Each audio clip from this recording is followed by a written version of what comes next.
Non uniform electric field.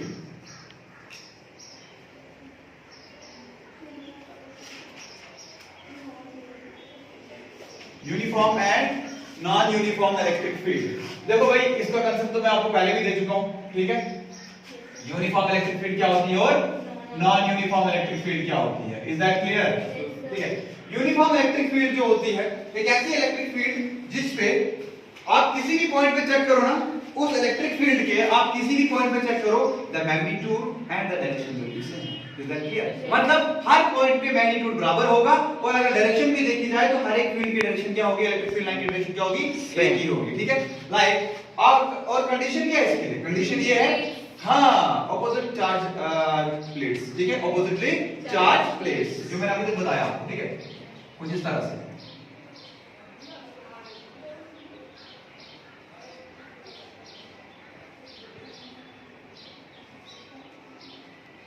यहाँ पे positive charge, everybody? Yes sir. यहाँ पे नेगेटिवली चार्ज, यहां से पॉजिटिव से नेगेटिव की तरफ, बोलो भाई। Yes sir. अब इसमें आप किसी भी पॉइंट पे इस इलेक्ट्रिक फील्ड का मैग्नीट्यूड चेक करोगे ना, अगर यहाँ पे चेक करोगे, यहाँ पे चेक करोगे, यहाँ पे चेक करोगे, यहाँ पे चेक करोगे, यहाँ पे चेक करोगे, हर एक पॉइंट पे मैग्नीट्यूड क्या होगा, इक्वल। क्या होगा? Equal. Equal. Is that clear? और डायरेक्शन तो आपको दिख ही रही, अगर ईस्ट में एक लाइन जा रही है दूसरी भी कहां जा रही है, ईस्ट में ही जा रही सारी lines. Is that clear? This type of electric field is called as uniform electric field. ये कौन सी है? Uniform electric field. Non uniform की बात जब करते हैं तो हम आपने लेनी एग्जांपल से एक पॉइंट चार्ज की, क्या एक यूनिट पॉजिटिव चार्ज या पॉइंट चार्ज की एक एग्जांपल लेनी है। लेट अस सपोज जैसे यहां पे हमारे पास एक पॉइंट चार्ज आ गया plus Q charge. Is that clear? Plus Q charge तो electric field will be directed outwards, electric field will be directed outwards. तो मैं कुछ इस तरह से करूंगा, ठीक है।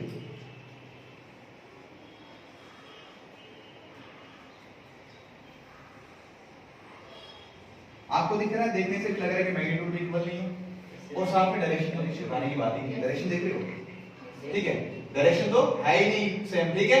डायरेक्शन ना ही डायरेक्शन सेम है और ना ही यहाँ पे मैग्नीट्यूड इक्वल है, ठीक है।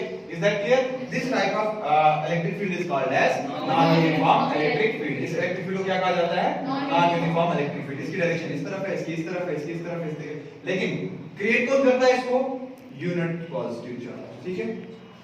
यूनिट चार्ज या पॉइंट चार्ज सिंपली कह सकते हो, पॉइंट चार्ज। क्या? Point charge. कोई भी पॉइंट चार्ज जो है वो नॉन यूनिफॉर्म इलेक्ट्रिक फील्ड को क्रिएट करता है और कोई भी दो ऑपोजिटली चार्ज प्लेट्स जो है वो हमेशा क्या क्रिएट करेंगे हमारे पास? Uniform electric field. Is that clear? Next is area vector. क्या है हमारे पास नेक्स्ट? Area vector.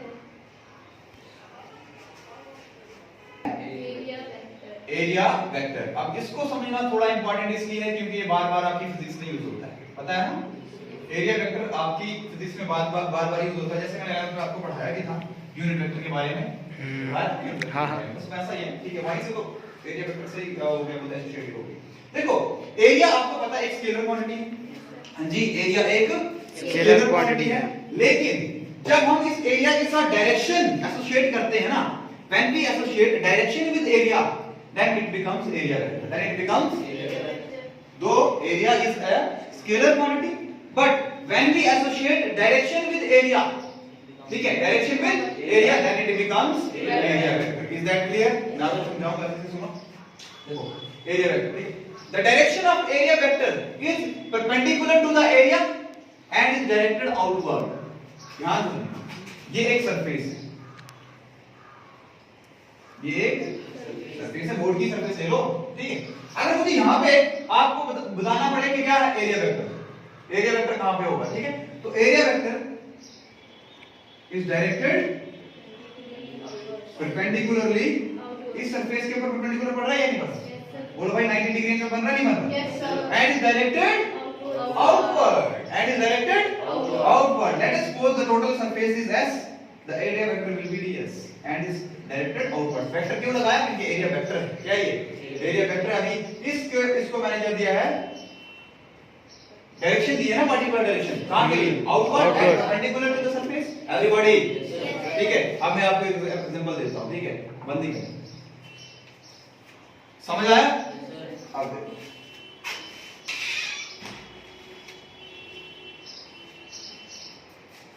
चलता हूं मैं, ये मैंने क्या दिया आपको? एग्जांपल, समझ आया कुछ? नहीं आया? किस किस को आया? ये अंदर क्या है? एरिया है, बोलो भाई, एरिया है। मैं कैसे गया बाहर? इस तरह से, बोलो भाई, ये जो एरिया है, एरिया, ये जो एरिया है, इस पे क्या पड़ा? ये परपेंडिकुलर। और मैं कहां के लिए गया? बाहर के लिए गया ना, बाहर के लिए गया। तो अभी ये जो एरिया, ये जो वेक्टर है, ये कौन सा है? एरिया वेक्टर है, बोलो भाई। Perpendicular to the surface and directed outward, ये आ गया हमारा एरिया वेक्टर। Any problem? पक्का? Okay, that's all about it. Practically सुनो, मैथमेटिकली हम इसको लिखते हैं,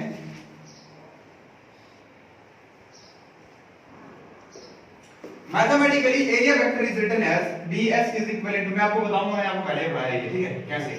ds is equivalent to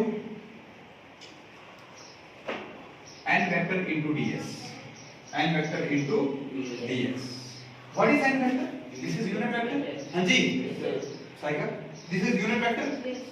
Sania, कोई problem? This is unit vector and what is ds? This is small ds।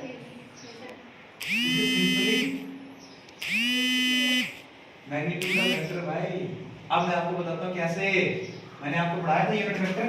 चलो इसमें से ले लेते हैं। यूनिट वेक्टर किसके बराबर होता है? Vector upon magnitude of vector, vector upon vector क्या आएगा? ये वाला ds upon magnitude of vector. Magnitude क्या है? बोलो भाई, इसी वेक्टर का मैग्नीट्यूड सिंबल, इसके ऊपर वेक्टर नहीं दिखाना, बस मैग्नीट्यूड हो गया। Is that clear? अब यहीं से नहीं निकलेंगे ये, बोलो, यहां से अगर मुझे ds निकालना है तो ये इधर मल्टीप्लाई में चला जाएगा, तो इसके बराबर आ जाएगा ना। बोलो भाई, unit vector is equal to vector upon magnitude of vector. इसको बोर्ड लगा सकते हो आप, ठीक है। अगर नेगेटिव वैल्यू होगी तो क्या हो जाएगी? पॉजिटिव हो जाएगी, ठीक है। तो vector is equal, unit vector is equal to vector upon magnitude of vector. यहीं से आप इसलिए इसको निकाल सकते हो। ds किसके बराबर आएगा? ये इधर मल्टीप्लाई में चला जाएगा, तो unit vector into ds। Is that clear? आया या नहीं आया? ठीक है, क्लियर है, ठीक।